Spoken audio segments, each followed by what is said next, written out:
उसी से एंटी सही लगता है। चल भाई जो खोल नहीं वाला दूसरा पढ़ाते हैं तो भाई हम करते हैं एनसीईआरटी खोल दें सिविल वाले को। हां तो हम वैसे ही कल खोला सा डिफरेंशिएशन देखा लगा चक्कर मार देगा फिर आप नोट्स से पढ़ा नोट्स पढ़ो बेटा, वो पूरा एनसीईआरटी के पूरे क्वेश्चन पढ़ाए गए हैं, सीरियलिटी से पढ़ाए गए हैं। आप कहीं ना कहीं सब मिल जाएंगे दाएं बाएं, कोई क्रम से नहीं मिलेंगे आपके एनसीईआरटी। इसका ढूंढना नहीं है आपको, काम नोट्स निकालो उसी को तैयार करो बस।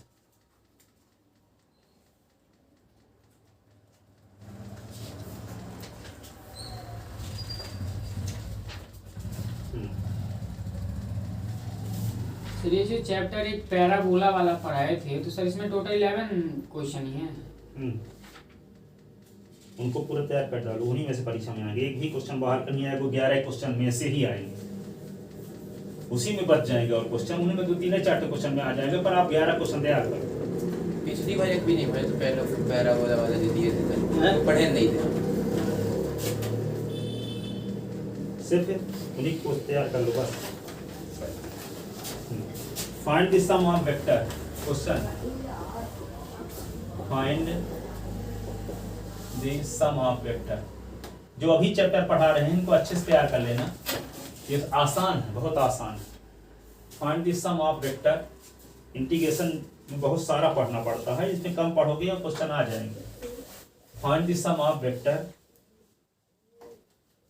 Vector A. इंटीग्रेशन डिफरेंशियल आसान है, पढ़ना बहुत ज्यादा पड़ता है, इनमें कम पढ़ना पड़ेगा, क्वेश्चन आ जाएगा। आई कैप जैसे आप वो एरिया वाला बताए थे, 11 क्वेश्चन है कि नहीं, और इंटीग्रेशन कितना पढ़ोगे? एक पूरी कॉपी पढ़ोगे। Plus K cap vector B is equal to -2i plus 4j plus 5k। Vector C is equal to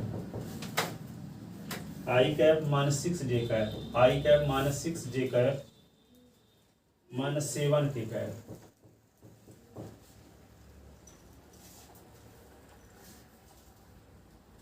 ठीक है, तो क्या करना है, तीनों को जोड़ना है। तो vector A plus vector B plus vector C, तो I cap -2j cap plus k cap. ठीक है, -2i cap plus 4j cap plus 5k cap. Vector C I cap -6j cap -7k cap. Vector A plus vector B plus vector C, I -2i और आई क्या हुआ 0i, -2j 4j और 6j, तो -2j -6j, तो -8j से 4j निकल गया तो -4j। ये k और 5k तो 6k, 6k से 7k निकल गया तो -k, तो ये आ गया सम ABC का। ठीक है, find the sum of vector, तो ये आ गया सम। एनसीईआरटी क्वेश्चन है, find the scalar and vector. Answer आ गया सर। क्वेश्चन नंबर 2 एनसीईआरटी का, फाइंड आज पढ़ा दीजिए आप 2 घंटे, मुझे तो है नहीं आज। फाइंड द स्केलर, पेपर अच्छा लोगे scalar and vector, vector component of vector with initial point, with I initial point to 1 and terminal point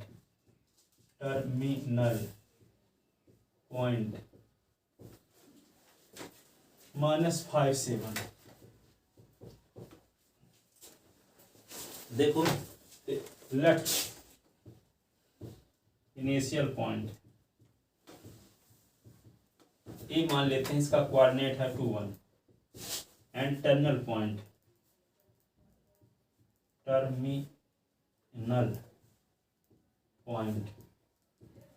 b is equal to -5 7। ठीक है, तो पोजीशन वेक्टर ऑफ ए तो क्या लिखेंगे, vector O A is equal to 2i cap plus J cap. Position vector of B O B is equal to क्या, -5i cap plus 7j cap. तो क्या निकालेंगे, सबसे पहले वेक्टर ए बी। तो वेक्टर ए बी निकालने का क्या तरीका आपको बताए हैं, ओ बी माइनस ओ ए बताए हैं ना, ये भूल गया। टर्मिनल पॉइंट का position vector minus initial point का position vector, O B minus O A. और ओ बी की वैल्यू आपको पता है, माइनस क्या, 5i cap plus 7j cap, और माइनस लगा दो, ओ ए के स्थान पे क्या लिख दें, 2i cap plus j cap, ठीक है, -5i cap plus 7j cap, और -2i cap minus j cap, -5 -2 तो -7i कैप, 7 जैसे जे निकल गया तो 6j कैप, ठीक है। तो वेक्टर ए बी आ गया। तो वेक्टर ए बी का स्केलर कंपोनेंट होगा -7 6, और वेक्टर कंपोनेंट होगा 7i कैप और 6j कैप, ठीक है। स्केलर कंपोनेंट क्या होगा, -7 और 6, और वेक्टर कंपोनेंट क्या होगा, 7i और 6j, ठीक है। स्केलर कंपोनेंट जो कांस्टेंट है आई कैप और जे कैप कोफिशिएंट वे कहलाएंगे, और आई और जे डायरेक्शन के साथ जो होंगे वेक्टर कंपोनेंट कहलाएंगे वेक्टर ए बी के। तो लिखो 10 scalar component of vector A B, 10 scalar component of vector A B are, क्या लिख दोगे, -7, 6, और vector component of vector A B are, क्या लिख दोगे, -7i, 6j, ऐसे।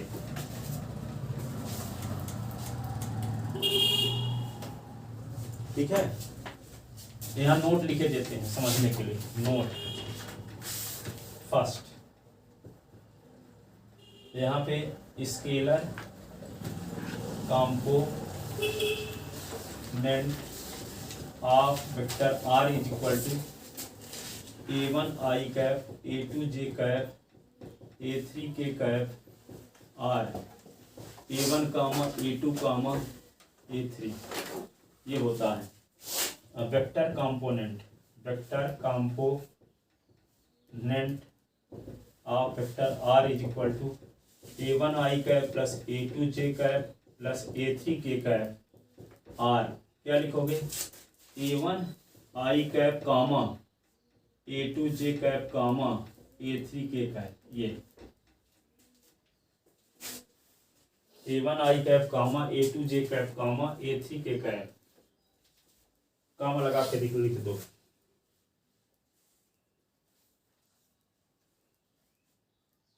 वेक्टर कंपोनेंट में ही फिर नंबर के साथ ही रहेगा वो।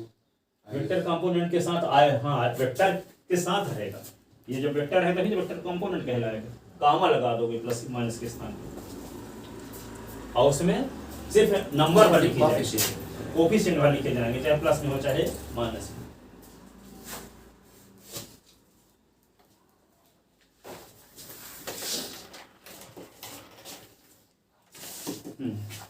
अगला क्वेश्चन देखो,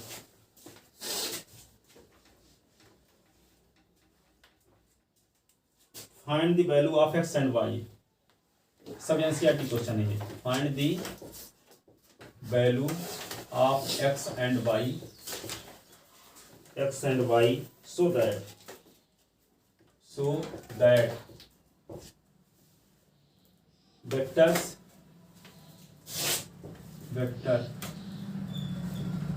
from 2i cap plus 3j cap and xi cap by j cap are equal.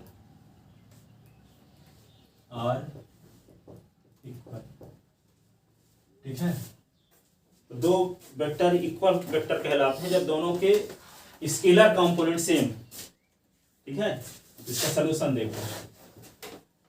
एक वेक्टर का नाम रख लेट वेक्टर ए नाम रख लेते हैं, तो 2i cap plus 3j cap अब वेक्टर दूसरे का नाम बी रख लिए, X I cap plus Y J cap, and आपको दिया है दोनों वेक्टर इक्वल है, and vector A is equal to vector B given, ये दिया है।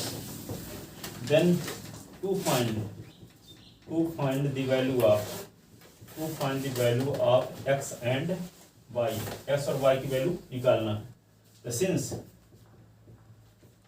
Vector A is equal to vector B given, vector A के स्थान पे क्या लिखेंगे, 2i प्लस 3j कैप, और यहाँ पे x I cap plus Y जे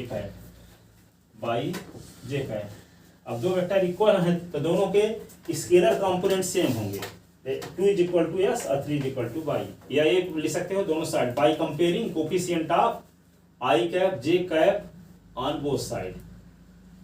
ठीक है, दोनों साइड से आई कैप के कोफिशिएंट को कंपेयर करो, तो आई कैप का कोफिशिएंट 2 है, तो यहाँ आई कैप कोफिशिएंट क्या है, एक्स है, तो 2 बराबर क्या हो गया, एक्स है।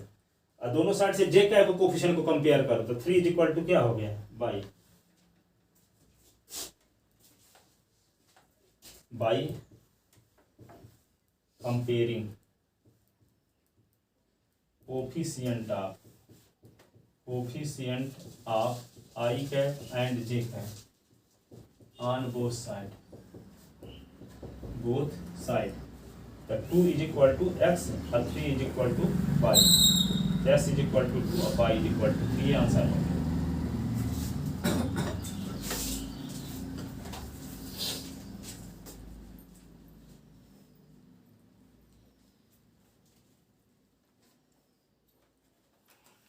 लिख ले। अगला क्वेश्चन देखो एनसीईआरटी का,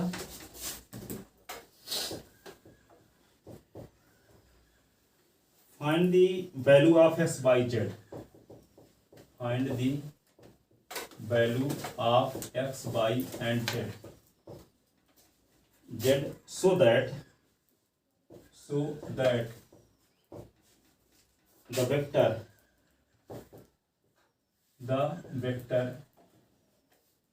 कौन a is equal to vector a is equal to X I cap 2j cap plus Z K cap and vector b is equal to vector b is equal to 2i cap plus Y J cap plus K cap are equal are. ठीक है, तो दोनों vector are equal हैं, तो दो क्या होंगे, दोनों में एक्स बाई जे के कोफिशिएंट क्या होंगे, सेम होंगे दोनों साइड से, जैसे इसमें किए। तो लिखो हियर गिवन दैट, वो जेड के क्या है, हाँ solution, here given that vector A is equal to vector B, question में दिया है, तो X I cap plus 2j cap plus Z K cap is equal to 2i cap plus Y J cap plus K cap. By comparing coefficient of I cap J cap and K cap on both side, क्या होगा, X is equal to 2 is equal to Y, Z is equal to 1, X is equal to 2, Y is equal to 2 और Z is equal to 1। Or ऐसे भी लिख सकते हैं, 2 vector will भी are equal, 2 vector will be are equal, 2 vectors, vector A and vector B are equal if scalar component of vector A, if scalar component of vector A is equal to scalar component of vector B। Vector A का scalar component क्या है? Vector A का scalar component क्या है? ये है x, 2, z। इसका क्या होगा? 2, y, 1। ये कंपेयर भी कर सकते हो आप। तो इम्प्लाइज s = 2, 2 = y, z = 1। आएगा वही s = 2, y = 2, z = 1। ऐसे भी लिख सकते हो। चाहे इस प्रकार से लिखो, चाहे लिखो। दो वेक्टर इक्वल कब होते हैं? जब दोनों के स्केलर कंपोनेंट सेम।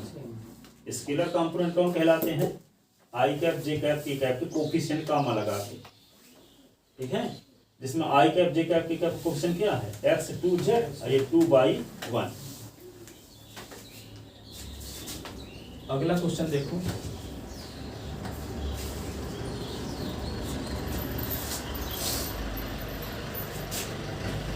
अगला क्वेश्चन एनसीईआरटी का ये है, let vector A equal I cap plus 2j cap, I cap plus 2j cap.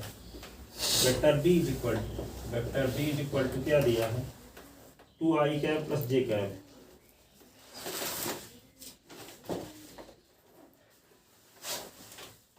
Two I cap plus j cap.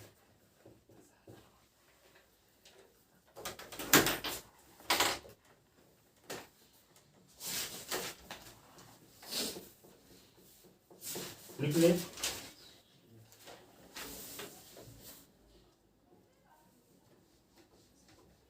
देखो, तो दो वेक्टर इक्वल कब होते हैं? जब दोनों के स्केलर कंपोनेंट और क्या हो? कोइंसाइड। दोनों के स्केलर कंपोनेंट क्या हो? कोइंसाइड। यहाँ देखो, इसका स्केलर कंपोनेंट क्या है? 1, 2। इसका क्या है? 2, 1। दोनों का स्केलर कंपोनेंट कोइंसाइड नहीं है, सेम नहीं है, इसलिए दोनों वेक्टर इक्वल वेक्टर नहीं है, ठीक है? भले इसका मैग्नीट्यूड निकालो तो सेम आएगा, लेंथ सेम है। देखो, इसका मैग्नीट्यूड क्या होगा? 1 का स्क्वायर, 2 का स्क्वायर, तो क्या होगा? 1 + 4 = √5 आएगा। अब वेक्टर बी का मैग्नीट्यूड निकालोगे तो 2 का स्क्वायर और 1 का स्क्वायर, तो क्या होगा? 4 + 1 = 5। तो दोनों का मैग्नीट्यूड भले सेम है, लेकिन दोनों वेक्टर इक्वल वेक्टर नहीं है। इक्वल वेक्टर होने के लिए दोनों का स्केलर कंपोनेंट सेम होना चाहिए, ठीक है? जैसे मान लो दोनों इक्वल वेक्टर तो ऐसे हैं, तो ऐसे भी वेक्टर एक हो सकता है ना। इसकी लेंथ 5 है तो इसकी भी 5 होगी, √5। पर ये इक्वल वेक्टर नहीं कहलाएंगे। इक्वल वेक्टर कहने के लिए क्या होना चाहिए? दोनों वेक्टर पैरेलल होने चाहिए, दोनों की डायरेक्शन सेम होनी चाहिए, दोनों का मैग्नीट्यूड सेम होना चाहिए। ये एक शब्दों में बोलना है, बोलो, दोनों का स्केलर कंपोनेंट सेम होना चाहिए। दोनों का स्केलर कंपोनेंट सेम होगा, तभी दोनों वेक्टर क्या होंगे? इक्वल वेक्टर कहलाएंगे। क्या कहलाएंगे? इक्वल। तो इसका स्केलर कंपोनेंट क्या है? 1, 2 है। इसका क्या है? 2, 1। तो सेम कहाँ? नहीं है, इसलिए दोनों वेक्टर इक्वल वेक्टर नहीं है।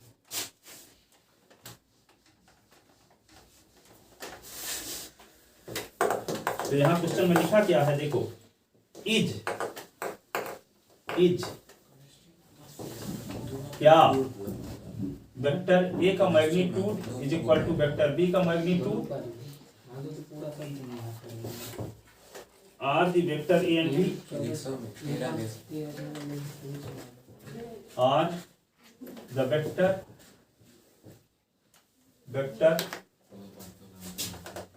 ए एंड बी इक्वल। देखो, इसे छोटे छोटे क्वेश्चन है, थोड़ा सा डाउट वाले हैं। दोनों का मैग्नीट्यूड सेम है, लेकिन इक्वल है कि नहीं है चेक करो। इज यानी क्या ए का मैग्नीट्यूड बी के मैग्नीट्यूड के इक्वल है? अब क्या निकालेंगे, फिर उनका भी इक्वल निकालेंगे। अगर इक्वल हुआ, हाँ, मैग्नीट्यूड तो सेम है, लेकिन स्केलर कंपोनेंट सेम नहीं है, इसलिए इक्वल नहीं। मैग्नीट्यूड तो सेम है ही दोनों। सॉल्यूशन इसका देखो, यहाँ पे वेक्टर ए इक्वल टू आपको क्या दिया है? I cap plus 2j cap. तो वेक्टर ए का magnitude under root I cap का कोफिशिएंट 1 का स्क्वायर 2 का स्क्वायर, तो √1 + 4 √5 हो गया, ठीक है? वेक्टर बी का मैग्नीट्यूड निकालते हैं। तो वेक्टर बी का मैग्नीट्यूड क्या है? वेक्टर बी पहले लिखो। वेक्टर बी इक्वल टू है क्या? 2i cap plus j cap. तो बी का मैग्नीट्यूड क्या होगा? अंडर रूट 2 का स्क्वायर प्लस 1 का स्क्वायर, तो क्या होगा? 4 + 1 तो √5। तो हियर वेक्टर ए का magnitude is equal to vector B का मैग्नीट्यूड। दोनों सेम है। ये इक्वेशन हो गया फर्स्ट, इक्वेशन सेकंड। लिखो from first and second vector A का मैग्नीट्यूड वेक्टर बी के मैग्नीट्यूड के इक्वल है, ठीक है।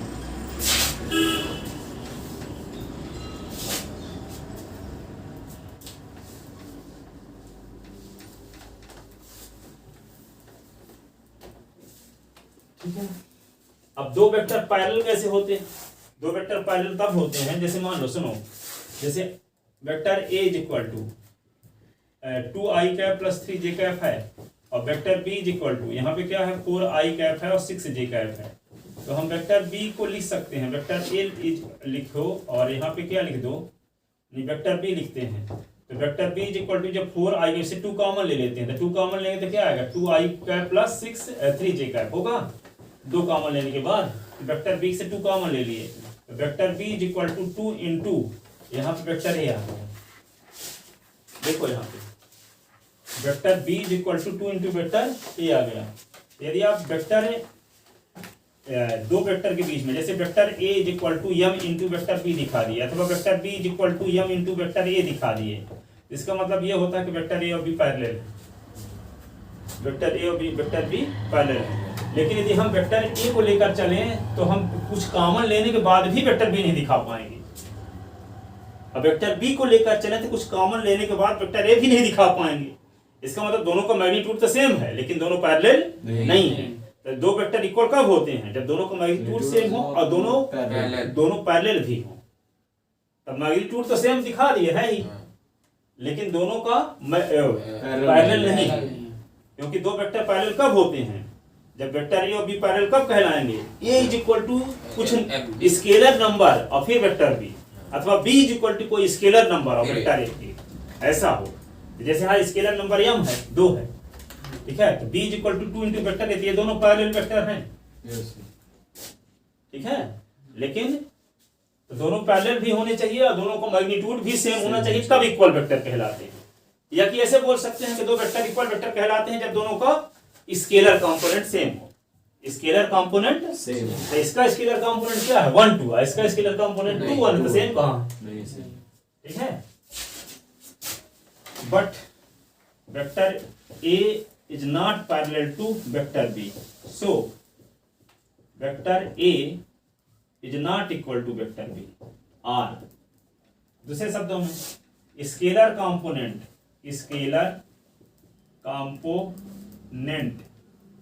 ऑफ वेक्टर A क्या हुआ 1, 2, 1, 2, फिर scalar component of vector B क्या होगा 2, 1।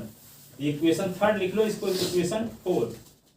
तो from third and fourth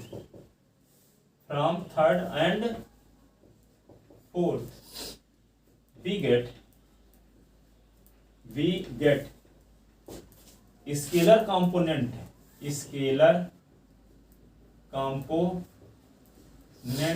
of vector A is not equal to scalar component of vector B. So vector A and vector B are not equal.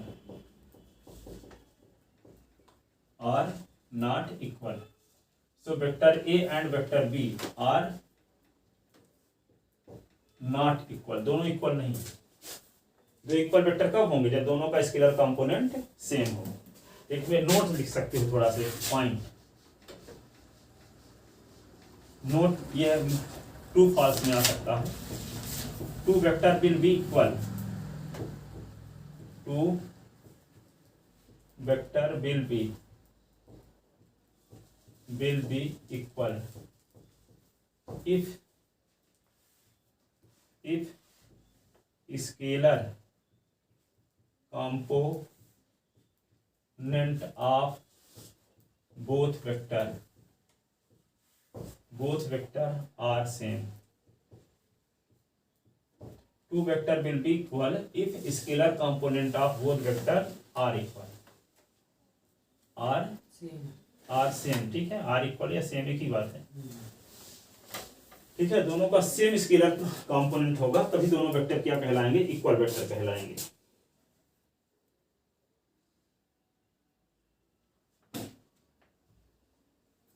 अगला question देखो, एक number कैसे पूछा जाता है, 1-2 नंबर में। Compute the magnitude of vector, सब ये एनसीईआरटी क्वेश्चन है। गणना कीजिए, कंप्यूट द मैग्नीट्यूड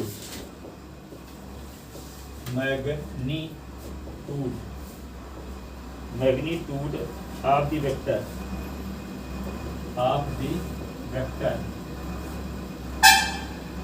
ए बराबर आई cap plus J cap plus K cap. Magnitude का मतलब समझते हो ना, मॉडुलस, मॉड। वेक्टर ए दिया तो मॉड ऑफ ए, तो वर्ड में लिख दिया तो डर ना जाना, इसीलिए वो किताब वाला क्वेश्चन लिखे हैं। Compute the magnitude of the vector, ये नहीं लिख दे कि मॉड ऑफ ए निकालो, इसकी मीनिंग यही होती है कि मॉड ऑफ ए क्या है। मैग्नीट्यूड का मतलब उसका मॉडुलस, मॉडुलस को फुल फॉर्म क्या होता है, अपरिवाची मॉडुलस, ठीक है। मैग्नीट्यूड, ठीक है, तो इसका मैग्नीट्यूड क्या होगा, magnitude of vector,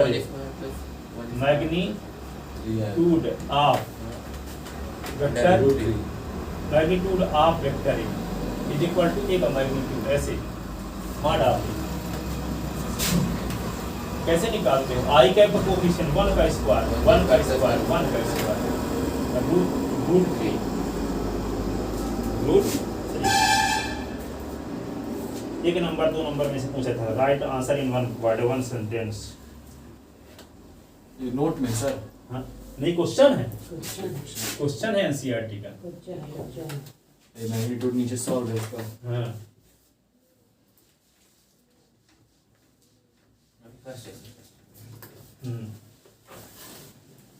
find the direction cosine of the vector. Question, find the direction. ये डायरेक्शन कोसाइन में 3D का क्वेश्चन आ गया थोड़ा सा, तो इसी को हम समझा देते हैं। 3D वाली बात और यहाँ पहले हम 3D न पढ़ाने वाले थे, तो हम क्रम से पढ़ा देने लगे। यही चीज पढ़ाने के लिए, यही चीज समझाने के लिए हम 3D पहले पढ़ाना चाहते हैं, पर अब समझा देते डेफिनेशन, 1 मिनट में समझा देंगे। Find the direction cosine of the vector, कौन vector, I cap plus 2 J cap plus 3 cap, I cap plus 2 J cap plus 3 के कैप, ठीक है। तो देखो यहाँ पे थोड़ा सा डायरेक्शन कोसाइन, डायरेक्शन रेशियो समझाते हैं मिनट में। जैसे आप ये जानते थे उसमें 11th क्लास में, यदि एक्स एक्सिस है, ये एक्स एक्सिस है, ये वाई एक्सिस है, कोई लाइन ओपी है, ये एक्स एक्सिस के साथ एंगल थीटा बनाती है, तो थीटा बनाती है, तो थीटा के पहले tan लगा दो, तो इसको कहते थे स्लोप। ये हमको क्या कहते हैं, slope of OP, line OP, ठीक है। अब यहाँ 3D की बात करते हैं, 3 एक्सिस हो गए, ठीक है। ये क्या हो गया, एक्स एक्सिस मान लो, वाई एक्सिस, ये जेड एक्सिस है। एक लाइन क्या है, ओपी है, ओपी एक्स एक्सिस के साथ एंगल अल्फा बनाती है, ठीक है। वाई एक्सिस के साथ एंगल क्या बनाती है, बीटा। ये से लिखते हैं जनरली, ऐसे हैं, ऐसे लिखते हैं कोऑर्डिनेट, ऐसे जनरली। फिर किसी को ये एक्स है, ये वाई है, ये जेड, ये ओपी हुआ, ठीक है। ओपी लाइन एक्स एक्सिस के साथ एंगल बनाती है क्या, अल्फा, बीटा वाई एक्सिस के साथ बीटा, और जेड एक्सिस के साथ एंगल गामा, ठीक है। तो कोई लाइन एक्स एक्सिस, यहाँ पे क्या बोले, कोई लाइन एक्स एक्सिस के साथ जो एंगल बनाती है, उस एंगल का tan उस लाइन की स्लोप कहलाती है, ठीक है। पर यहाँ पे कोई लाइन ओपी तीनों एक्सिस के साथ जो एंगल बनाती है, एक्स एक्सिस के साथ एंगल अल्फा, वाई एक्सिस के साथ बीटा, और जेड एक्सिस के साथ गामा। तो इन एंगल के पहले tan नहीं लगाना है, वहां tan लगाए थे, यहाँ अल्फा बीटा गामा के पहले क्या लगा देना है, cos बीटा, ये cos गामा, ठीक है। तो cos alpha gamma, cos beta और cos गामा, ये लाइन ओपी की डायरेक्शन कोसाइन कहलाती है। इसको डिनोट करने की परंपरा है LM से, डायरेक्शन कोसाइन है लाइन ओपी की, ठीक है। LM से डिनोट करते हैं। इसके डायरेक्शन कोसाइन के स्क्वायर का संबंध होता है, L square plus M square plus N square equal to 1। That is, इसी को लिख सकते हैं cos स्क्वायर अल्फा और cos स्क्वायर बीटा ये cos square gamma is equal to होता है 1। डायरेक्शन कोसाइन के स्क्वायर का सम 1 होता है, ट्रू फॉल्स में आ सकता है ये, ठीक है। L square plus M square plus N square is equal to 1, true है कि फॉल्स 1 2 है, ठीक है। या कि cos square alpha plus cos square beta plus cos square gamma is equal to 1, ये भी ट्रू है, ठीक है। क्योंकि एल cos अल्फा को तो एल से डिनोट करते हैं, cos बीटा को m से, cos गामा को n से डिनोट करते हैं। तो कोई स्ट्रेट लाइन तीनों एक्सिस के साथ जो एंगल बनाती है उन एंगल का कोसाइन उस लाइन का डायरेक्शन कोसाइन कहलाता है। कोई स्ट्रेट लाइन तीनों एक्सिस के साथ जो एंगल बनाती है उन एंगल के पहले क्या लगा दिया जाए, cos। उन एंगल का कोसाइन, cos को क्या बोलते हैं फुल फॉर्म कोसाइन, उस लाइन का डायरेक्शन कोसाइन कहलाता है। इसको एल एम एन से डिनोट करते हैं, ठीक है ना। तो डायरेक्शन कोसाइन के स्क्वायर का सम। अब यहाँ पे देखो, अब कोई लाइन ऐसी आ जाए, ओपी लाइन 3 नंबर आपको इस प्रकार से मिल जाए, जैसे ए बी सी 3 नंबर है, ए बी सी 3 नंबर, ठीक है। तो ए बी सी 3 नंबर इस प्रकार है, किस प्रकार है कि एल को ए से डिवाइड, एम को बी से डिवाइड, एन को सी से डिवाइड करे तो तीनों सेम आ जाए, तब ए बी सी क्या कहलाएगा, तीनों नंबर क्या कहलाएंगी, लाइन ओपी के डायरेक्शन रेशियो कहलाएगा। क्या कहलाएगा, डायरेक्शन रेशियो। ये डायरेक्शन कोसाइन के प्रोपोर्शनल क्वांटिटी को डायरेक्शन रेशियो कहते हैं। डायरेक्शन कोसाइन के प्रोपोर्शनल क्वांटिटी को क्या कहते हैं, डायरेक्शन रेशियो कहते हैं। 3 क्वांटिटी एबीसी इस प्रकार हो, तो L upon A is equal to M upon B is equal to N upon C, तीनों का रेशियो सेम हो जाए, इसका मतलब क्या हुआ, एबीसी उस लाइन का डायरेक्शन रेशियो है जिस लाइन की direction cosine L M N है। डायरेक्शन कोसाइन के प्रोपोर्शनल क्वांटिटी को क्या कहते हैं, डायरेक्शन रेशियो। अब यहाँ पे ए बी सी दिया हो, यदि मान लो 2 लाइन दी गई हो, एक लाइन है A1 B1 C1, पहली लाइन का डायरेक्शन रेशियो, दूसरी लाइन का क्या है A2 B2 C2, इसके बीच का एंगल थीटा है। तो cos theta is equal to formula निकालना का formula A1 A2 plus B1 B2 plus C1 C2 upon root of A1 का स्क्वायर B1 का स्क्वायर C1 का स्क्वायर, रूट ऑफ क्या होगा A2 का स्क्वायर B2 का स्क्वायर C2 का स्क्वायर। तो ये 2 लाइन के बीच का एंगल निकालने का फार्मूला है। दोनों लाइन परपेंडिकुलर है, थीटा की वैल्यू क्या होगी 90, तो 90 का cos 90 की वैल्यू क्या होती है 0, 0 होगा तो 0 बटे के लिखेंगे, तो इसका मल्टीप्लाई 0 के साथ पूरा 0, इसका मल्टीप्लाई 1 के साथ यही आएगा। 2 लाइन के परपेंडिकुलर होने के लिए कंडीशन क्या है, A1 A2 plus B1 B2 plus C1 C2 is equal to 0। दोनों के डायरेक्शन रेशियो के मल्टीप्लिकेशन का सम 0 होता है। 2 लाइन परपेंडिकुलर है, यदि पैरेलल है तो क्या होता है A1 upon A2 is equal to B1 upon B2 is equal to C1 upon C2। 2 line parallel, ये भी पहले भी जानते थे आप वहां पे 10th क्लास में। 2 लाइन यदि दोनों लाइन का साइड इनफाइनाइट में नहीं सॉल्यूशन होता है तो कोसाइड होती थी लाइन, वहां पे लास्ट वाला जो रहता था A1 upon A2 is equal to B1 upon B2 is not equal to C1 upon C2, तब लाइन पैरेलल होती थी वहां। लेकिन यहाँ तीनों रेशियो सेम है, ठीक है। जब नो सॉल्यूशन होता था लाइन पैरेलल होती थी, जब यूनिक सॉल्यूशन होता लाइन इंटरसेक्ट करती थी, और तीनों इक्वल हो इनफाइनाइट मेनी सॉल्यूशन होने पर लाइन कोइंसाइड हुआ करते थे, कोइंसाइड हुआ करती 10th क्लास में ना। पर यहाँ क्या है कि 2 लाइन पैरेलल कब होंगी, जब तीनों डायरेक्शन रेशियो, दोनों लाइन के डायरेक्शन रेशियो प्रोपोर्शनल हो, अर्थात A1 upon A2 is equal to B1 upon B2 is equal to C1 upon C2 है, तो दोनों लाइन पैरेलल होंगी और दोनों के डायरेक्शन रेशियो के मल्टीप्लिकेशन का सम 0 है, तो परपेंडिकुलर होंगी, ठीक है। तो ये सब फार्मूला जब 3D पढ़ाएंगे तो फार्मूला प्रूव करेंगे इन सब चीजों को। सिर्फ अपन ने इतना जानना है कि डायरेक्शन कोसाइन के स्क्वायर का सम क्या होता है 1 होता है। डायरेक्शन कोसाइन तीनों लाइन, तीनों एक्सिस से कोई लाइन जो एंगल बनाती है उन एंगल के पहले cos लगा दो तो क्या आ जाएगी उस लाइन की डायरेक्शन कोसाइन। और डायरेक्शन कोसाइन के प्रोपोर्शनल क्वांटिटी को कहते हैं डायरेक्शन रेशियो। यदि कोई वेक्टर r दिया है, वेक्टर r दिया है 2i + 3j का प्लस 4k का है, तो जो स्केलर कंपोनेंट है किसी वेक्टर का उसी को कहते हैं डायरेक्शन रेशियो। किसी वेक्टर का जो स्केलर कंपोनेंट है, स्केलर कंपोनेंट है, तो उसको क्या बोलेंगे, उस लाइन का डायरेक्शन रेशियो कहलाएगा, ठीक है। अब डायरेक्शन रेशियो यदि पता है तो डायरेक्शन रेशियो की मदद से डायरेक्शन कोसाइन कैसे निकालेंगे। जैसे मान लो आपके पास क्या है, सुनो, जैसे आपके पास है 2/4, ये 3/6 है, और यहाँ पे 4/8, रेशियो सेम है कि नहीं है, काट दोगे तो 1/2, काट दोगे तो 1/2, काट दोगे तो 1/2। तो यहाँ पे क्या होगा, इसको ऐसे लिख सकते हो, √2 का स्क्वायर, 3 का स्क्वायर, 4 का स्क्वायर, अंडर रूट यहाँ क्या कर दो 4 का स्क्वायर, 6 का स्क्वायर, 8 का स्क्वायर, इसको सिंप्लीफाई करोगे तब भी 1/2 आएगा, साल को देख लेना, ठीक है। तो यहाँ पे 1/4, 4 आएगा, 9 4 13 और 16, 13 16 29, 29 और यहाँ पे 4 के स्क्वायर 16 36 16 36 52 52 और 64 52 64 हो गया है 134 कितना हुई 52 और 64 110 110 और 116 116 अब 29 चौको 116 1/4 पका दूंगा 1/2 आएगा इसी भी नहीं। तो इसका मान लो यहाँ पे यल अपान ए अपान बी एन अपान सी, इसको हम ऐसे भी लिख सकते हैं L square plus M square plus N square upon क्या लिख देंगे under root A square B square C square, कभी रेशियो सेम रहेगा कि नहीं, जैसे वहां आ रहा है। तो इसके डायरेक्शन कोसाइन के स्क्वायर का सम 1 होता है, अभी प्रूव करके बताए, ये होता है 1। तो यहाँ पे अंडर रूट में क्या लिख देंगे 1 अपान क्या होगा A square plus B square plus C square. तो एक का स्क्वायर रूट आप क्या होगा, इधर देखो 134 ना होगा जो आता होगा तो वो काटोगे तो 1/2 आएगा, हमें कहना ये चाहिए, चाहे यहाँ गलती भले हो गई हो आएगा 1/2, देख लेना घर में।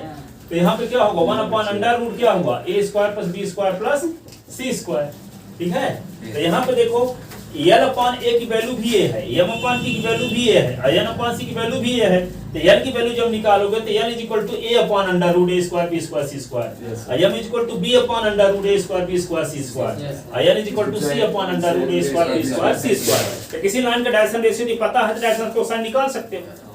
जैसे स्केलर कंपोनेंट को तो क्या बोलेंगे, जैसे इसका स्केलर कंपोनेंट क्या है 1 1 1, तो इस वेक्टर का डायरेक्शन रेशियो हो गया 1 1 1, तो डायरेक्शन कोसाइन क्या होगा 1 अपान अंडर रूट 1 का स्क्वायर 1 का स्क्वायर 1 का स्क्वायर, तो 1 अपान रूट थी और फिर 1 अपान रूट थी 1 अपान रूट, ठीक है। यल एम एन की वैल्यू दोनों की वैल्यू, ठीक है। तो यहाँ पे यल इज इक्वल टू भी 1 अपान, यहाँ पे यल की वैल्यू होती है A upon under root A square B square C square, M की value B upon under root A square B square C square, और एन की value C upon under root A square B square C square. तो यहाँ पे ए B सी की value क्या है 1 1 1, तो यल एम एन की वैल्यू निकालोगे तो क्या लिखोगे ए upon under root A square B square C square, तो 1 अपान अंडर रूट 1 का स्क्वायर 1 का स्क्वायर 1 का स्क्वायर, तो 1 अपान रूट थी, और एम की वैल्यू तो B upon under root A square B square C square, B की वैल्यू भी 1 है, 1 अपान अंडर रूट 1 का स्क्वायर 1 का स्क्वायर 1 का स्क्वायर, तो 1 अपान रूट थी। अब एन की वैल्यू क्या होगी सी upon under root A square B square C square, तो 1 अपान under root A square B square C square, तो वही आएगा 1 अपान रूट थी। तो एल एम एन आ जाएगा। तो कोई वेक्टर दिया है तो उसमें जो स्केलर कंपोनेंट है वो क्या है उस वेक्टर का डायरेक्शन रेशियो, और जब डायरेक्शन रेशियो मिल गया रिलेशन आपको पता है डायरेक्शन रेशियो डायरेक्शन कोसाइन में, यदि एबीसी पता है तो एल एम एन निकालने का फार्मूला है A upon under root A square plus B square plus C square, B upon under root A square plus B square plus C square, C upon under root A square plus B square C square, comma लगा, ठीक है। तो यहाँ पे direction ratio की मदद से direction cosine निकाला जा सकता है। क्या बजे 8 चलो इसको क्वेश्चन कर देते हैं।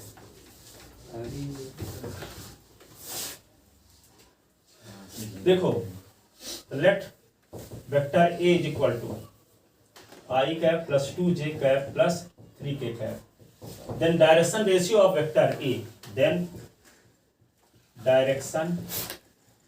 Direction ratio of vector A are क्या लिख देंगे 1, 2, 3, स्केलर कंपोनेंट ही कहलाएगा डायरेक्शन रेशियो, ठीक है। अब इसको डिनोट कर देते हैं हम ए बी सी से, तो A B C is equal to that is A B C is equal to 1, 2, 3, then direction cosine, then direction cosine of vector A, vector A का डायरेक्शन कोसाइन क्या लिखेंगे A upon under root A square plus B square plus C square, comma B upon under root A square plus B square plus C square, और C upon under root A square plus B square plus C square. तो यहाँ एक स्थान पे क्या लिखेंगे 1 अपान under root 1 का square plus 2 का स्क्वायर प्लस 3 का स्क्वायर, फिर यहाँ पे 2 अपान अंडर रूट 1 का स्क्वायर 2 का स्क्वायर 3 का स्क्वायर, ठीक है। फिर 3 अपान अंडर रूट 1 का स्क्वायर 2 का स्क्वायर 3 का स्क्वायर, ठीक है। तो ये क्या होगा 1 अपान रूट ऑफ क्या 1/4 5 रूट 14, 2 अपान रूट 14 और 3 अपान रूट 14। ये डायरेक्शन कोसाइन आ गया, इसको एल एम एन से डिनोट करते हैं, ठीक है ना।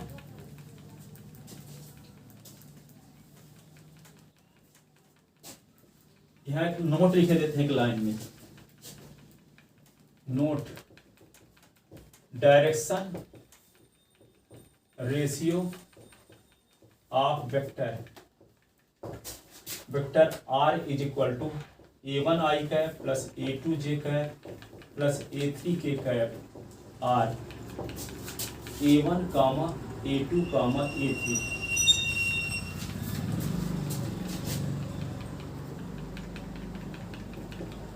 नोट सेकंड,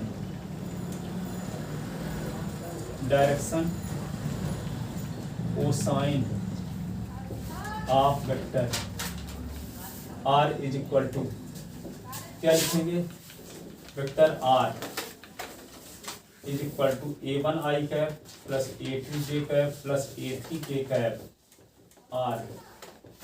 क्या लिखते हैं, al am an is equal to a1 upon under root a1 का स्क्वायर a2 का स्क्वायर a3 का स्क्वायर, फिर क्या a2 upon under root a1 का स्क्वायर a2 का स्क्वायर a3 का स्क्वायर और a3 upon under root a1 का स्क्वायर a2 का स्क्वायर a3 का स्क्वायर।